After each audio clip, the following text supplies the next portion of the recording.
ఇక్కడ ప్రాపర్‌గా 2 బ్యాలెన్స్ చేయలేక కేర్ టేకర్స్ దగ్గర పెడుతున్నారు పిల్లల్ని. మంత్స్ నుంచే పెడుతున్న కేసెస్ కూడా చాలా వరకు చూసాం. మంత్స్ నుంచి. మనము లాస్ట్ టైమ్ డిస్కస్ చేసాం కూడా. ఒక డే కేర్ సెంటర్‌లో 1½ ఇయర్ పాప ఉంది అని. అవును. ఇక్కడ ఏమవుతోంది అంటే ఆ కేర్ టేకర్స్‌కి బాగా అటాచ్ అయిపోతున్నారు. Care takers in the sense బయట నుంచి వచ్చిన వాళ్ళు అయ్యి ఉండొచ్చు, లేదంటే అమ్మమ్మ, నానమ్మ వీళ్ళే అయ్యి ఉండొచ్చు.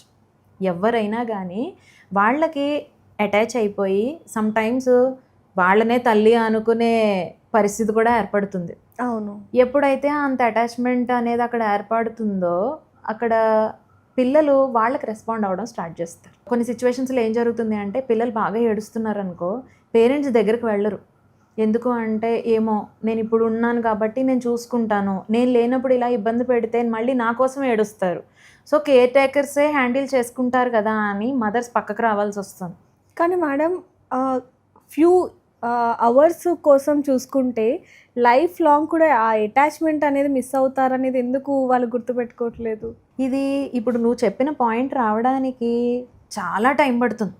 అక్కడ ఏం జరుగుతోంది, పిల్లలకి పేరెంట్స్ ఎప్పుడైతే అవైలబిలిటీలో ఉండాలి అనుకోవట్లేదో, ఎట్ ద సేమ్ టైం పిల్లలు కూడా వాళ్ళకి అవైలబిలిటీలో ఉండాలి అనుకోరు. అంటే ఏంటి అంటే ప్రాపర్‌గా రెస్పాండ్ అవ్వరు.